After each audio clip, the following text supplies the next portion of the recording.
maioria das interpretações do ID era relacionado a ir a algum lugar, via de regra, a um lugar transcultural. Então, era um texto para o missionário, único exclusivamente para o missionário. Depois, as interpretações foram ganhando corpo, o imperativo. Alguns trabalham até com aquela questão do indo, né? Então, enquanto você estiver indo, você vai pregando, falando, discipulando, para dar uma conotação mais dessa questão de um chamado para todos.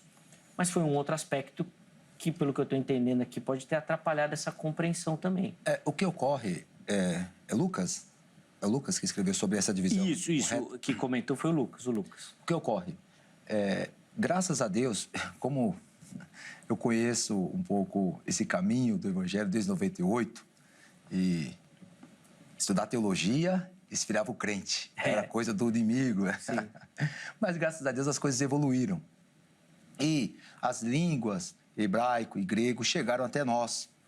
Então eu estou com o texto no grego, eu vou fazer uma rápida exegética acerca de Mateus 28, que é a grande comissão e que foi interpretada de forma equivocada, mas deu resultado, porque a graça de Deus, pessoal, ela é maravilhosa. Sem dúvida. Deus opera até nos nossos erros, né? Quem nunca pregou uma besteira aqui que joga pedra? E eu já falei muitas bobagens, mas graças a Deus que Deus é bom. Diz, poreutetes matetelsati, ou seja, portanto, ide e fazer discípulos. O resto, para não ser aqui longo.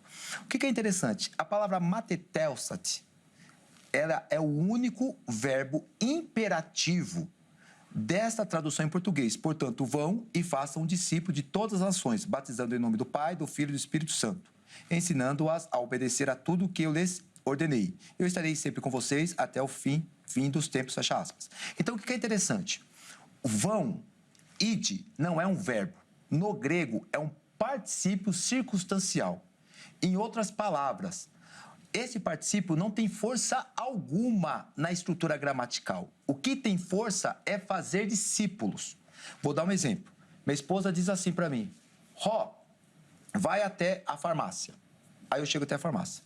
Aí eu coço a mão na cabeça e falo: mas o que eu vim fazer aqui? É só ir lá e voltar. Aí ela fala: Ró, vai até ao supermercado. Aí eu chego ao supermercado, poxa, aí eu tenho que mandar o WhatsApp.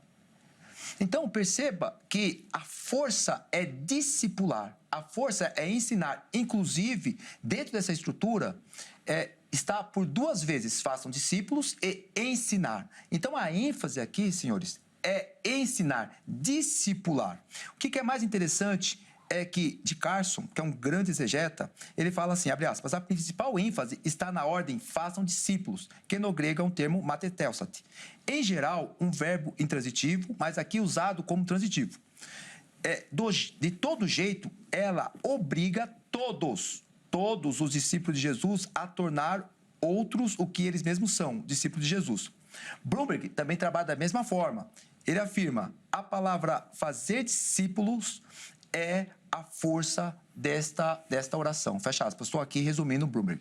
Então, o que é interessante aqui é que Jesus afirma, Zeca, pastor Luiz, que todos nós devemos fazer discípulos. O que é mais interessante, que não é só pregar. Fazer discípulos é você cuidar, é você ser exemplo, é você alimentar, é você ensinar, é você abraçar, é você perdoar. Tanto é que os cristãos foram chamados de pequenos cristos porque eles eram semelhantes a Cristos.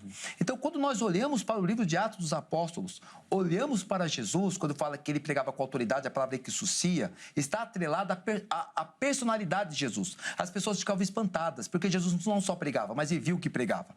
Quando os apóstolos pregavam, eles ficavam escandalizados, perplexos. Por quê? Porque eles viam nos apóstolos uma vida completa, uma vida ilibada, uma vida correta, inclusive os sinais de Deus na vida deles. Então, o que é interessante aqui, Zeca, e pastor Luiz e demais que estão nos ouvindo, que o id, ele não tem força alguma.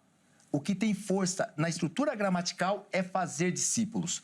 E por conta desta nova interpretação que chegou até o Brasil e havia chegado já em outros lugares, Estados Unidos, no Reino Unido, isso, graças a Deus, chegou até nós, essa concepção de separar missionário transcultural e evangelismo local para alguns grupos da igreja, bem colocado pelo pastor Luiz, esse conceito não existe mais.